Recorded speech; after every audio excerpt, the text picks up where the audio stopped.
धरतीवरी तू येई देवराया, अर मिळतील बघाया बुवा तिथे बाया, कीर्तनात हल्ली गाती सिनेमाची गाणी, परमेश्वरा रे तुझी दुनिया दिवानी.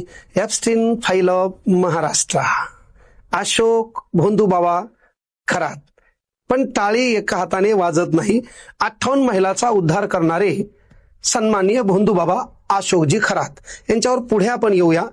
पण पहिला प्रश्न महाराष्ट्रातल्या महिलांच्या पतींना विनंती आहे, आपली बाई अशा बाबा बुवाच्या नादी लागली असेल, तिच्या अंगात भूत वास्तव्य करत असेल, तर घरीच एक छान पद्धतीनं लिंबाचा फोक घ्यायचा आणि लिंबाच्या फोकानं तिच्या अंगातलं भूत काढायचं.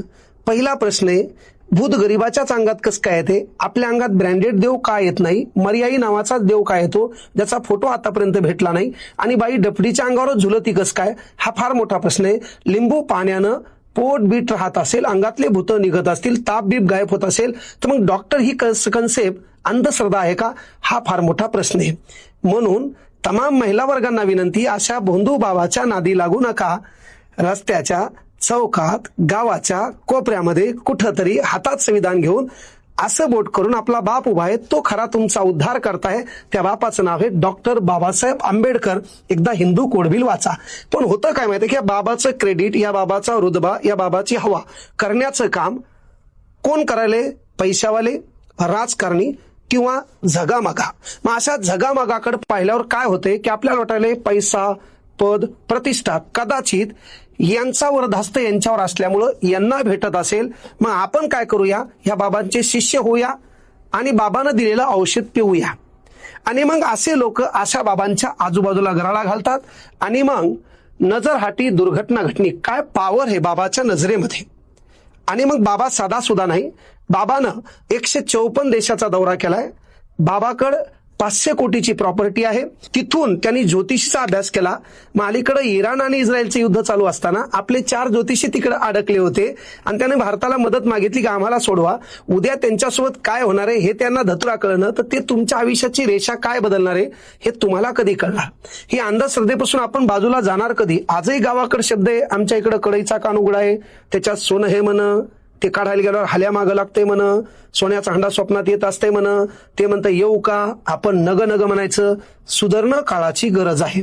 हे बाबा लोक मोठे होण्याचं मूळ कारण काय? बाबाचा कार्यक्रम ठोकला कोण? तर तो नीरज जाधवनं. त्यानं 5 कोटी रुपये मागितले, यानं दिले नाही आणि म्हणून त्यानं जे व्हिडिओ याचे शूट केले होते ते बाहेर काढले. तर बाबाचे 1-2 नाही, बाबा 58 महिलेचे खऱ्या अर्थानं माहीत असणारे उद्धारक आहेत. आणखी बाबा म्हणजे हे जे बाबा कलक 58 महिलाचे हे उद्धारक आहेत. आणखी कित्येक महिलांचे व्हिडिओ कशा पद्धतीचे असतील हे तर आपण सांगू शकत नाही. मग बाबा महिलेला काय करायचे? ऑफिसमध्ये बोलवायचे. ऑफिसमध्ये बोलवल्याच्या नंतर हे बाबाचं छान पद्धतीनं ऑफिस आहे. या ठिकाणी बाबाच्या या ग्लासमध्ये थोडंफार थम्सअप असायचं. त्यानंतर बाबा महिलेला तिकडे तोंड करून उभं करायचे, तिच्या डोक्यावर मगा ठेवायचे आणि इकडून बाबा काय करायचे तर बढियापैकी त्या ठिकाणी त्या ग्लासमध्ये स्वतःच्या बॉडीतलं थम्सअप टाकायचे. ते थम्सअप म्हणत कसं तरी काय कडू लागायचं. त्याच्यानंतर ते थम्सअप पाजायचे म्हण, पेढा खाऊ घालायचे आणि कानात म्हणायचे तू राधा आहे मी कृष्ण आहे. याचा अर्थ बाबाला 16,108चा रेकॉर्ड पार करायचा होता. पण मधातच त्या नीरज जाधवनं कार्यक्रम ठोकला. आता बाबा तसं म्हणायचे. त्यानंतर तू माझ्या इच्छा पूर्ण कर म्हणजे तू हा नवरा जगणार आहे, तो हा नवरा मरणार नाही. आणि मग ती बाई ऐकायची म्हण. तर मी म्हणतो ही जे टेबल टेनिसवाली महिला आहे का, पहिले हिला हाना. हे संगणमतान दिसाले 5 मिनिटाचा व्हिडिओ अख्ख्या महाराष्ट्रानं पाहिलाय आणि महाराष्ट्र चिंताग्रस्त आहे. महाराष्ट्राच्या समोर सध्या गॅस भेटणं चिंता नाही, महाराष्ट्रात बेरोजगारी वाढली चिंता नाही, इराण इस्रायलचं युद्ध चालू आहे त्याचा परिणाम देशाच्या अर्थव्यवस्थेवर काय होईल याची चिंता नाही, शेतमालाला भाव नाही याची चिंता नाही. सध्या महाराष्ट्रातल्या जनतेसमोर एकच चिंता आहे, पूर्ण व्हिडिओ कधी भेटतील, पूर्ण व्हिडिओ आम्ही कधी पाहू आणि आमचे डोळे शांत कधी होतील. एकाच व्हिडिओनं 11 वर्षापासून मरायला येत असणाऱ्या म्हाताऱ्यापर्यंत प्रत्येकाने व्हिडिओ डिटेलमध्ये पाहिलाय. त्याच्या ठिकाणी टेबल टेनिसचा मॅच कसा झालाय हे सर्व लोकांनी पाहिले. आता 58 व्हिडिओमध्ये जे लोक तिथे गेले होते, चेंबरच्या बाहेर बसले होते आणि घराची महिला यांनी आतमध्ये पाठवली होती, त्याच्या डोक्यात पहिली चिंता आहे फुटबॉल, व्हॉलीबॉल, क्रिकेटचा एखादा गेम नक्कीच बाहेर येतो की काय. आणि त्याच्यात आपण तर बाबा महाराजांनी दिलेलं पाणी देखील पिले. म्हणजे याचा अर्थ आपलं शरीर खऱ्या अर्थानं त्या बाबामुळं पाप मुक्त झाले. ते बाबा म्हणजे अशोकजी खरात. बाबाने एवढंच काम केलं नाही, बाबानं 58 व्हिडिओ काढलेत. त्या 58 व्हिडिओमध्ये प्रॉब्लेम असा आहे, चिंताग्रस्त लोक आहेत की याच्यामध्ये झगामागाचा व्हिडिओ आहे का, याच्यामध्ये महत्वाची गोष्ट ती साडीवाली कोण आहे तिचा व्हिडिओ आहे का, त्याच्यानंतर बाप्पा हे तर पॅटर्न एकच आलाय, केबल टीव्हीचा एक व्हिडिओ आलाय, पण त्या 58 व्हिडिओमध्ये नेमके कोण आहेत हे पाहण्यासाठी अख्खा महाराष्ट्र उत्सुक आहे. आणि महाराष्ट्राच्या डोक्यात चिंता आहे, महाराष्ट्रातली परिपूर्ण जनता नाराज आहे मीडियावर. कारण मीडिया काय करायली, फुल HD मध्ये व्हिडिओ पाहिली आणि जनतेला तो व्हिडिओ झुळझुळ करणारा दाखवायली. आणि जनतेला पहिल्यापासून पारदर्शक पाहणं आवडते. जनतेची इच्छा आहे लवकर आम्हाला दाखवा, म्हणजे आम्ही शांत आहेत. पुन्हा आम्ही गॅस मुद्द्यावरून बोलू, त्यानंतर आम्ही इस्रायल इराणच्या युद्धावर बोलू, त्यानंतर आम्ही बेरोजगारीवर बोलू. पण सध्या आमच्या मागे एकच काम आहे, 58 व्हिडिओज फुल HD. आम्हाला फुल HD व्हिडिओ पाहिल्याशिवाय आमचं मन शांत होणार नाही, असं महाराष्ट्रातल्या जनतेचं म्हणणं आहे. आता त्याच्यात व्हिडिओ येणार कोण हा तर पुढचा प्रश्न आहे. पण ते जे दिनेश जाधव नावाचं पोरग आहे, त्याने याचा कार्यक्रम लय भारी ठोकला आणि त्याने हे व्हिडिओ बाहेर काढले. त्याला 5 कोटी रुपये पाहिजे होते. सिन्नरमध्ये या माणसाचा मठ आहे. यानं बापा एक संस्थान स्थापन केले. या संस्थानामध्ये हे लोक आहेत.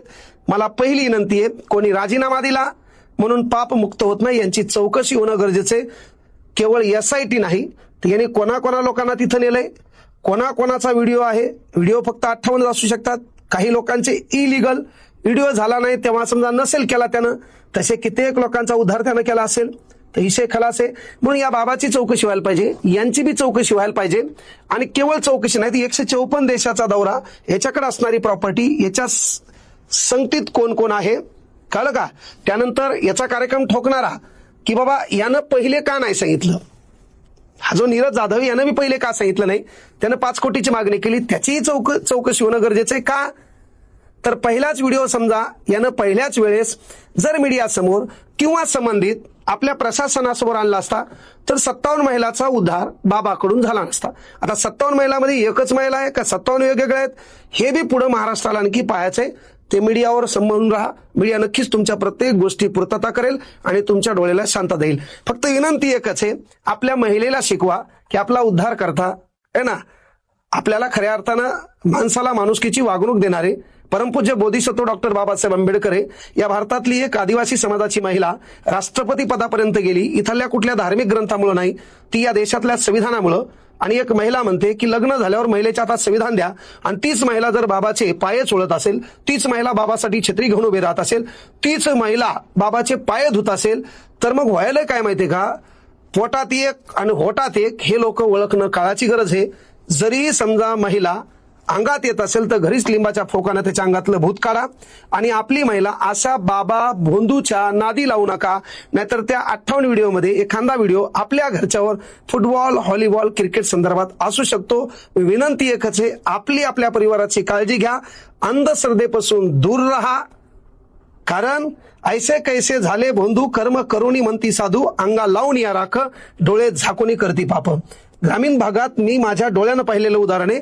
एखादा महाराज गरीबाच्या घरी जेवण्यासाठी 20,000 रुपये घेत असेल तर पहिले त्या गरीबाला मरस्तोवर मार पाहिजे. तू गरीब असताना त्या एकट्या महाराजाला 20,000 रुपयाचं जेवण खाऊन घालून तुझ्या जीवनात कोणता बदल झाला.